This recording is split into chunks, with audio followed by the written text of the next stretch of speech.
What is up, people? Hey.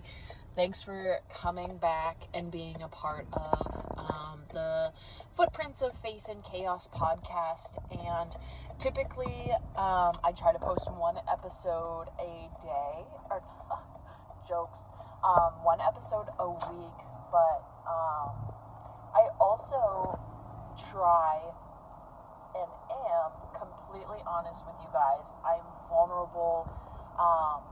This podcast is a way of sharing my story, and yes, we're going back through the footprints, but I'm also going to keep you guys involved about what we're going through now, and one day I am excited to look back and see the footprints and the journey of my past. So it's like a double-edged sword. It's kind of cool that yes, I'm sharing what I've been through, my experiences, how I got through it, but I'm also want to be present and now and in the moment.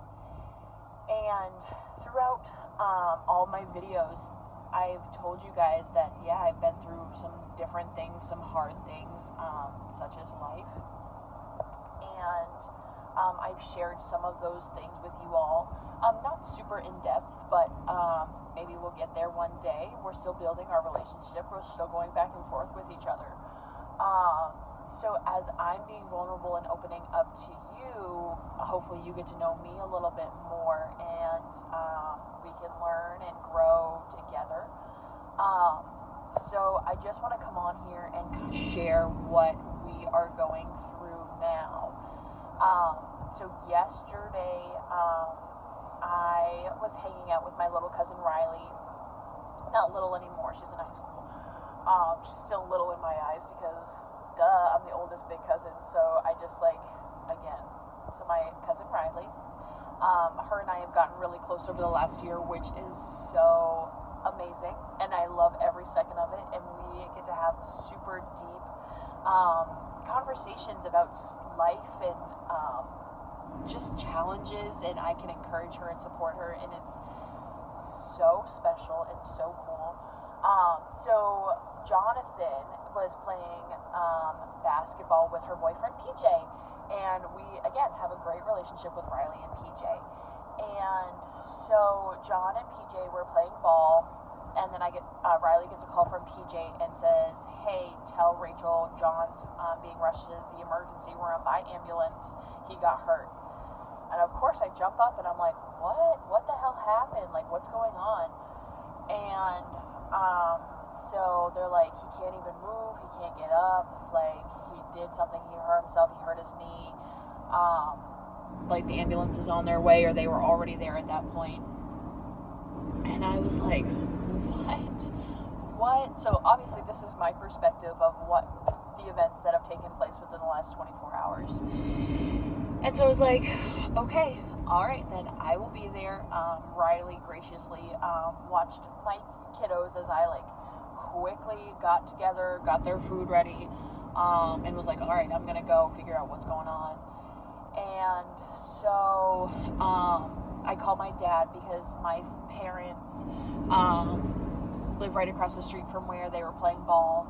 So I was like, hey Dad, can you go? The first thought is that ambulance ride is going to cost a fortune. And I was like, and we just got back from a weekend in Virginia where we had some unexpected expenses come up, and our flights got all messed up, so we ended up paying a lot more than we originally thought. And I was thinking to myself, on an ambulance ride, that's probably going to be close to $1,000 from where they were playing to get to. And I'm thinking to myself, if all these medical bills are going to pile up, and I'm starting to get a little not panicky, but I'm just of course my mind starts racing. I'm thinking to myself, is Jonathan okay? That's an emergency being sent by ambulance. And I'm like, oh my goodness. It's okay.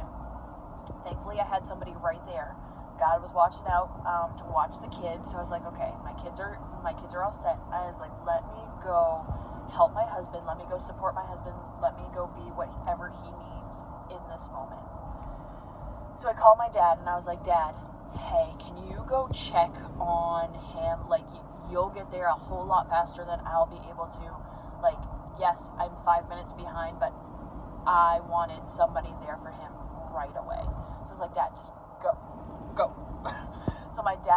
going over, and I kid you not, like less than 30, 45 seconds later, my dad calls and he goes, Rachel, he needs to go.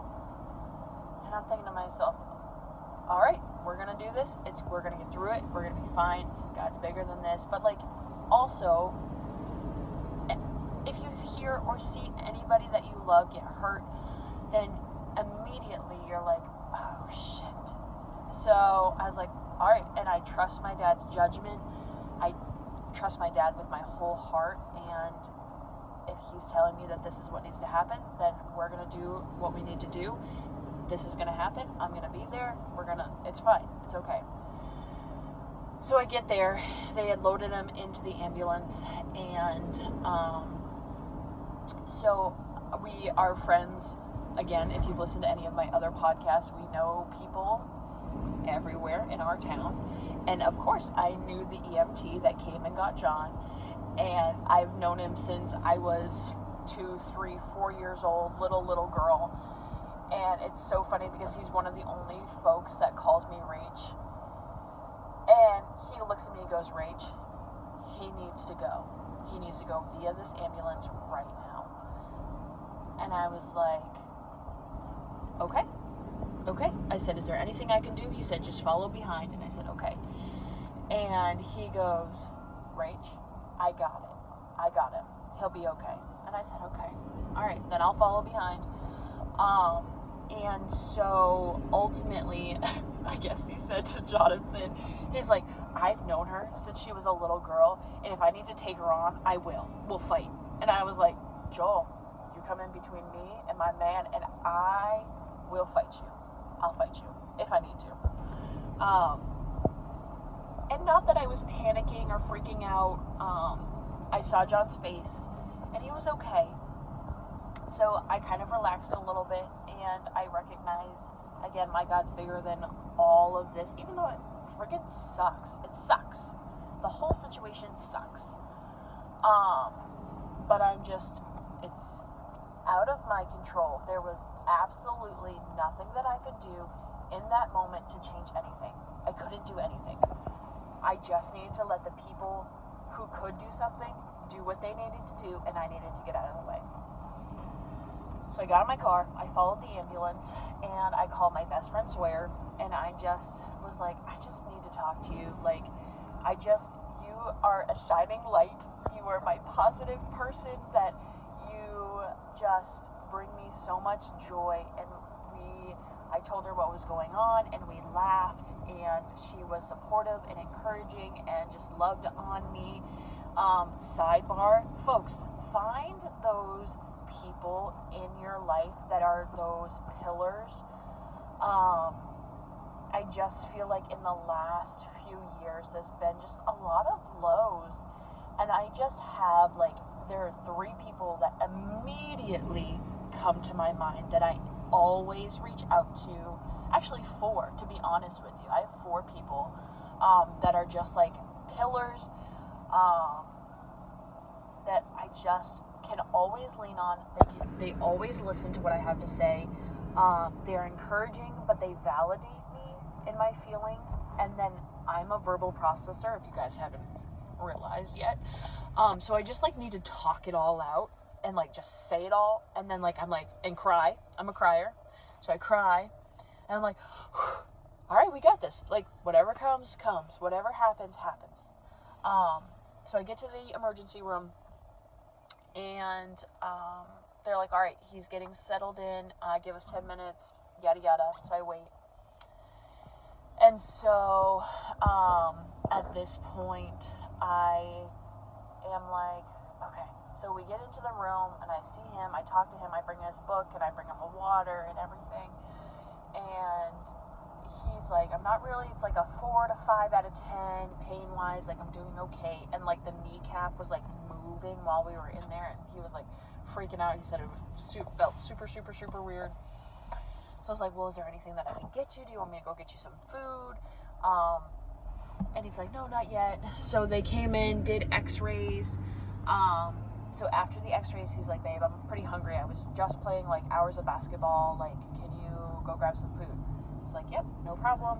So I went to the cafeteria. I got food for us. And then I came back and he was in tears, and I was like, what, are you okay? Like, what happened? And he goes to me, he's like, I need to have surgery. And I was like, oh, okay, all right.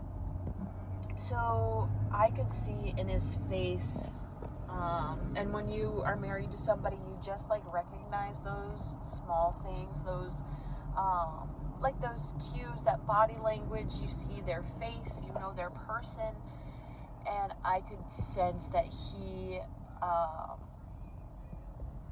was nervous, scared maybe. He's never had surgery before. He's never the only like crazy medical thing that John has had is a stroke, which I'm gonna bring him on another episode and have him share his testimony and his story. So I think that there was some PTSD that came with that, and he was like, oh my gosh, like my entire football career got taken away from me. And John has been PRing in all of his lifts, his power lifts. He's a power lifter, so all of his like squats, bench, deadlift, he's been PRing. And I think that like in his face, he was just like, am I going to power lift? Am I going to be able to do this again? And that was super scary to think about. And we don't have those answers, and that's out of our hands.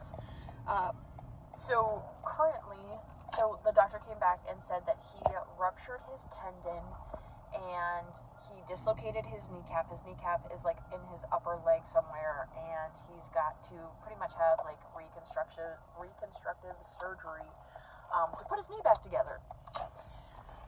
So ultimately, they said the ortho is going to give you guys a call, and we'll get the surgery scheduled, and we'll just like make this happen. It's going to be a long recovery for him. So I'm like, okay. So just like thinking about all of those things. So they gave him a brace. He has to be immobile. He cannot bend it whatsoever. Straight leg for who knows how long. So we, anytime growing up, any of us kids like broke something, or like stitches, or like whatever, any emergency room visit, automatically you got ice cream after whatever happened. So it was hilarious. As I came home, my parents had taken over for Riley and PJ watching our kids, and I had Dairy Queen ice cream cups. My dad's like, seriously? He's like, you're supposed to go to Friendly's. Like, I was like, Dad, Friendly's around here is like no longer a thing.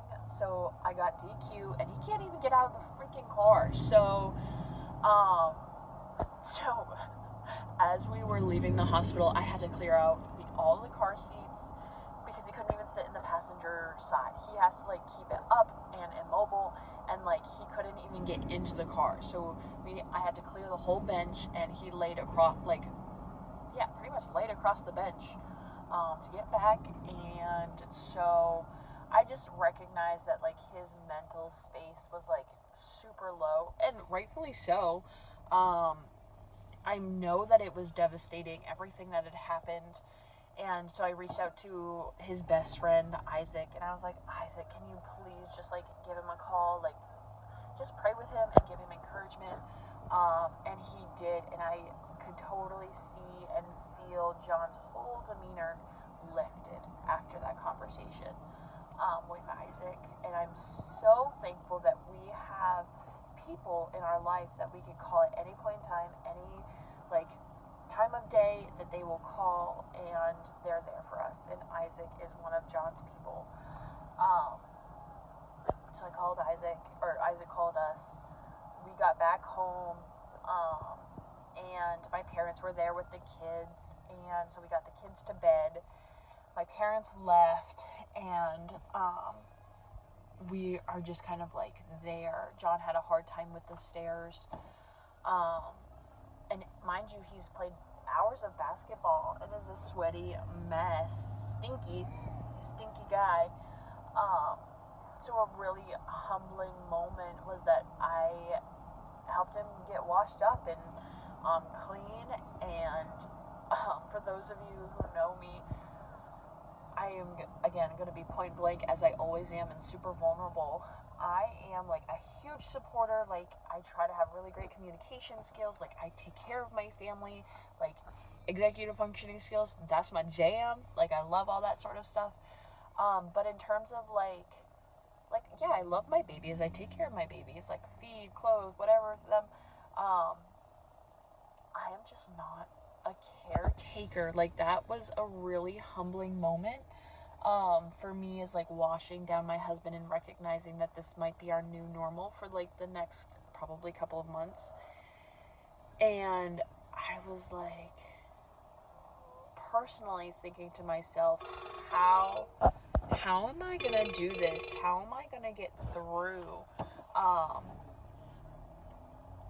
And I will. I'm not saying, I'm just, again, being so open and vulnerable with you guys.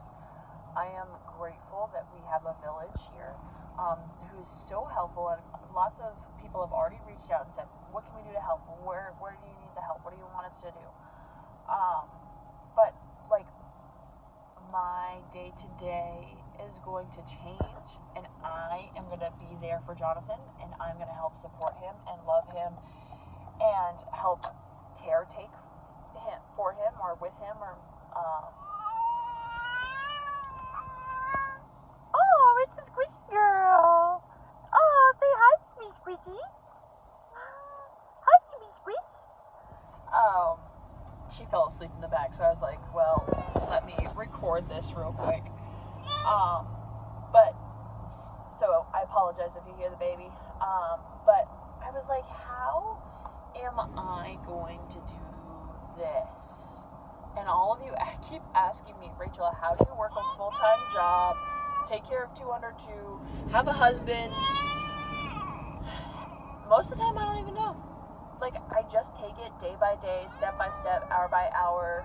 Like, there's no other way that I know how to do it, and I just, like, take what comes and what I have.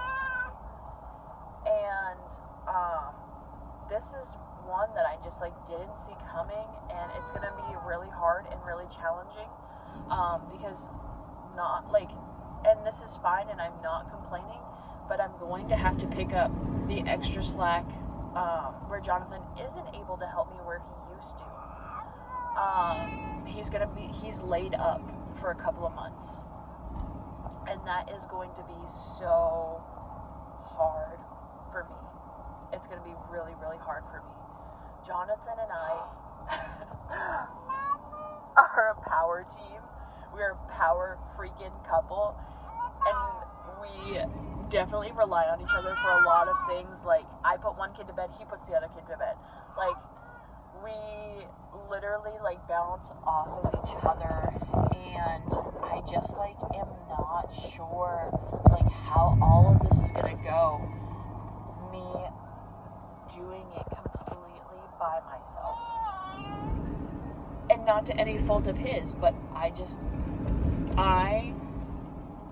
get overwhelmed with the unknown, and I'm an okay patient person, but when I feel overwhelmed or stressed, then my patience thins. I'm sure with a lot of you, it can be that way. So I am feeling overwhelmed. I am feeling stressed. I am wondering, how the hell am I going to do this? Not by my own mercy, not by my own grace, but with the help of all of my family. And I'm just going to be on my knees and praying and just seeking out encouragement and just taking one step at a time. And so if you're listening to this and you've made it through the last 20 minutes, please pray for me. This is not only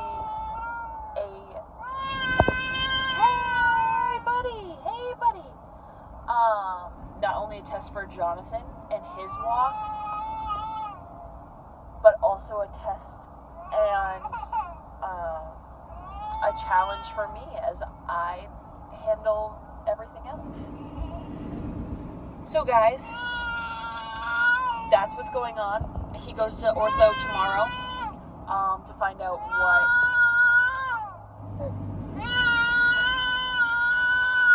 Oh, Maya Moody's. Oh, poor baby. Again, he goes to ortho tomorrow to find out what day surgery is going to be, how it's going to work, what's going to happen. We'll keep you posted. If you are listening, if you could just shoot up some prayers for Jonathan and his recovery, and for me as I take care of everything, that would be amazing. And the moral of the story is that our God is bigger, and we are going to get through this by His grace and mercy. And this is hopefully a testament that you can get through really difficult things and you're not alone. And things do happen for a reason, even though we do not know or understand what they are. But we believe it's something much bigger than ourselves. And again, we're going to take you along our journey. It's not going to be an easy one. Life is not easy. It's not designed to be easy. Nobody said it was going to be easy. And this is one of the challenges and chapters that we are going to face. And I'll be straight. I have definitely cried like 3 or 4 times this morning because my overwhelming feelings of like, how the hell am I going to do this has just been a lot. And thank God that I have actually spoken to every single one of my pillar people. That's what I'm going to start calling them, my pillar people. They all know what's going on. They've all encouraged me, and we're going to make it happen. We're going to get through this, and we're good. We're good. So just sharing, and just be thinking of us. That's all. So I hope you enjoyed this episode. This is the update of the season of what happened with Jonathan. This is the whole story from my perspective. And we're going to battle. We are a freaking power couple, and we're going to battle back from this. So watch out. Watch what God does. And I'll talk to you guys later.